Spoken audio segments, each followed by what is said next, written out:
Good morning mga kasari! For today's video, mag-update ako ng aking mga in-order na Coco products. Ayan po. Ayan po siya. Isang box po. Pa-freebie ng supplier. Tapos, ito ay yung Donna Explosive na lollipop. Kasi, zero balance na talaga ako. Wala na. Naubos na. Ito po ay may 30 pieces na laman. Ang bintahan ko po ay 5 piso. Dito po sa lollipop na ito. Yan po. Donna. Tapos, ito.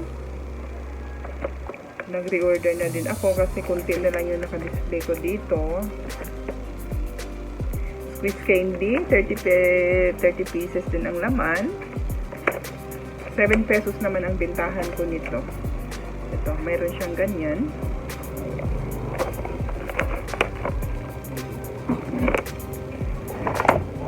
Tapos, mayroon pang, ay may dalawa pang.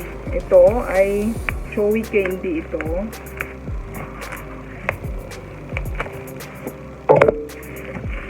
Naka-bubble wrap kasi babasagin yung ano nito paglagyan niya. Ayan po. Talaga safe. So walang ano ayan.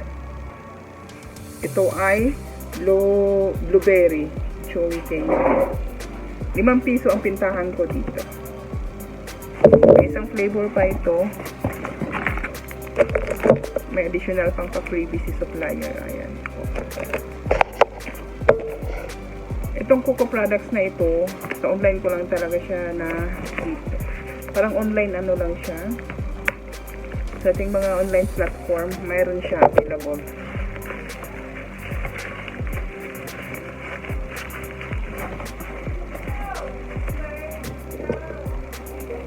Ayan po. Ito ay strawberry flavor yata. Hindi po. Strawberry flavor. Ganun din po, napaka-safe ng pagkabalot kasi may bubble wrap. Ayan. So, bali ang order ko ngayon ay isang ganyan, isang ganito, isang ganyan. Tapos isang squeeze candy at saka isang Donna lollipop. Tapos may ahente na dumaan sa akin kanina. First time siyang dumaan dito. Pero yung kanyang kasama ay dati pa lang taga-deliver sa amin ng Coke noon. Doon sa pinagkukuhaan ko ng distributor noon na nagsara na. Kaya alam pala na may tindahan din ako dito. Nagulat ako bakit may pumasok na ahente. Bihira na kasi pumasok na ahente kasi itong aking tindahan ay para lang siyang bahay tingnan sa labas. Maliban na lang kung may mga tarp na doon nilagay si Mighty, kaya alam nila na tindahan ito. Yung ganito, product ng Del Monte, Mr. Milk. Ang in-order ko sa kanya ay tigli-5 sanang flavor, tigli-5 ganito sana pero wala na daw stock. Kaya binigyan niya ako ng dalawa-dalawa. So, 2 ganito na flavor. Anong flavor ito? Tapos, isang orange. Ay. Orange flavor. So, 2 ganito din. Pero nag-order na ako ngayon pa lang. So, sunod na balik nila. Kukuha ko ng 1 case. So, 1 case na orange, 1 case na strawberry. Hopefully, mayroon sila pagbalik nila. Ganon din dito sa Moco Moco. Ayan po. 2 flavor lang ang yung binigay sa akin kasi sabi ko 6 pieces bawat baka 2 flavor lang. 48 siguro ang pintahan.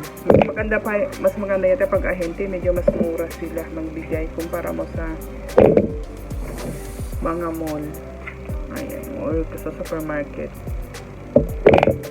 So, yan po yung stock ngayon na dumating. After, every other week daw sila pupunta dito. So, paghandaan ko yung pagbalik nila para may box na lang ang kunin ko. Mas baka sakaling mas makatipid ako.